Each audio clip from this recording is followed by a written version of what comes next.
Good evening. I think Paul did a good job of giving some preface and context to what I'm about to say tonight, and the fact that Charlottesville is great, and we find ourselves on many lists of best in the United States and best in the world, but there are certainly certain segments of the population here who do not feel that way, and we need to, as a community, address that. Just a few metrics are about 20% of Charlottesville lives in poverty, so there's extreme income inequality, and some metrics suggest that about 50% of the public school population, children are on free and reduced lunch, so they live in some type of lower economic status. And so things are going well in Charlottesville, but we have to make sure that there's equity and opportunity for all people in Charlottesville.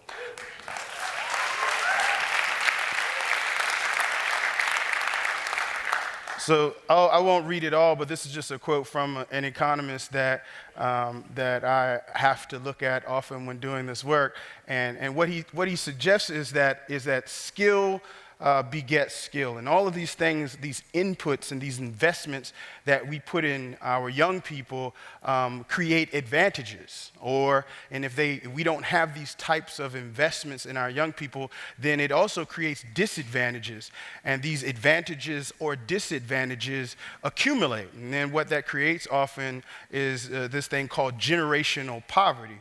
And we have these cycles that continue on and on for generation and generation. And what the City of Promise is designed to do is to really deal with this issue of generational poverty. We're modeled loosely after the Harlem Children's Zone, in which Jeffrey Canada created in Harlem. We're about 25 blocks.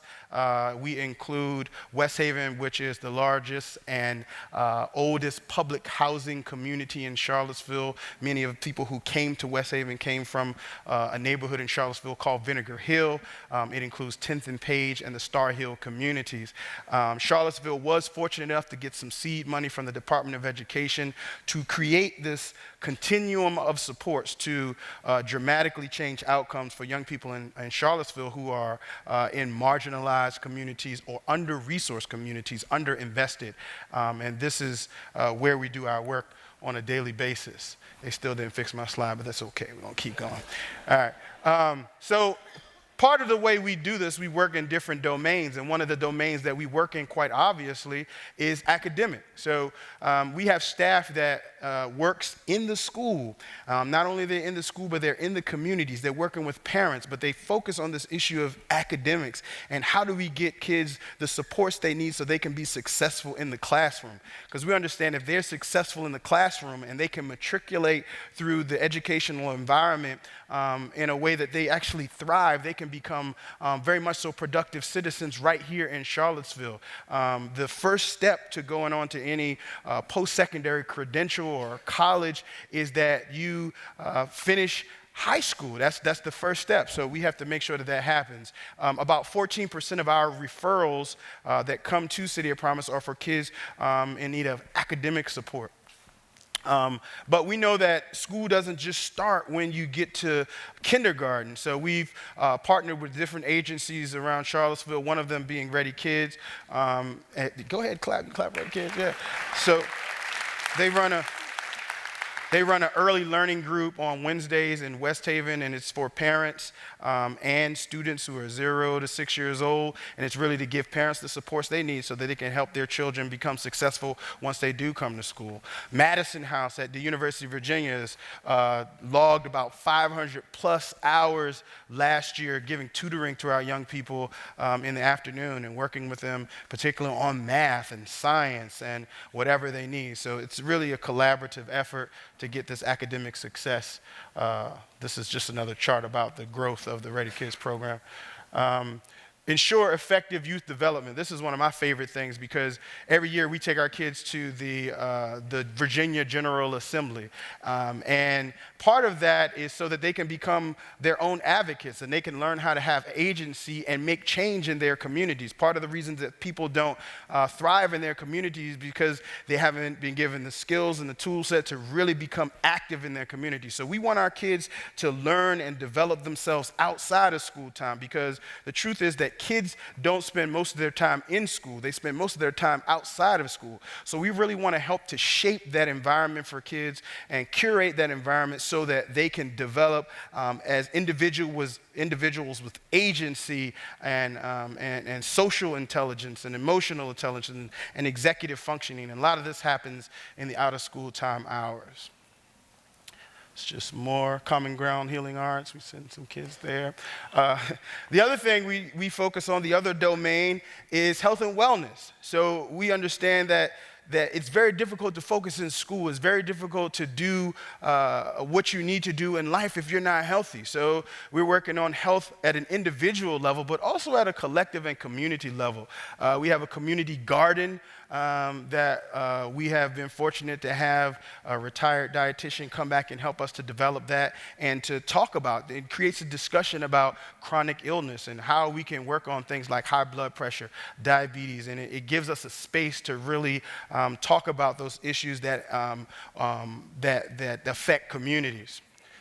This is a great program. It's called the Dual Gym program. We've worked with the Office of Economic Development, the Seville Works program, and also the Downtown Job Center, even CIC, to get parent support. We've spent a lot of money depositing into the lives of children, but we found that you have to support the parents also, and when you support the parents, the children end up doing better because the parents have a positive outlook and they feel like they have opportunity in Charlottesville and they can be a part of the growth and development of Charlottesville. This is another thing that we have convened for the past couple of years, but it's about a 20-year program, West Haven Community Day. Many of you may know about it, but it's just a great opportunity for organizations and individuals who want to give back and contribute to these marginalized, under-resourced communities and find ways to help these communities to grow and listen and find out what these communities would feel would be supported for them so that they can thrive in Charlottesville. It's another event that we co-sponsor, the Seville Back to School Bash. We've done this for a few years, 1,000+ people out to get excited about school in the coming year. So this is a quote, and I'll get ready to finish up my remarks. It's from Ralph Ellison, and it says, "If you can show me how I can cling to that which is real to me while teaching me a way into the larger society, then and only then will I drop my defenses and hostility, and I will sing your praises and help you to make the desert bear fruit." And it is to say, yeah, you can clap for that. That's one of my favorite quotes.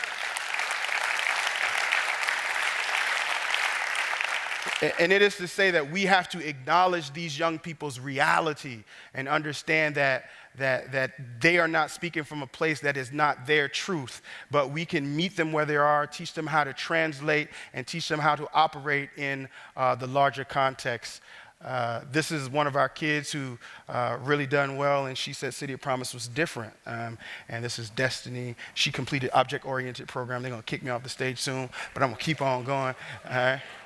And these are a few of our kids who went off to college. These are the colleges they went to. They're doing well. We do a trip to help them to get items for their dorm room when they go off to college. And these are our partners. So these are the people, these are the organizations that help us to do this work. This is not an individual organization. I thought it was very important that we acknowledge those people who help us in those organizations, systems, and agencies that make this a reality and help us to get this work done. Thank you.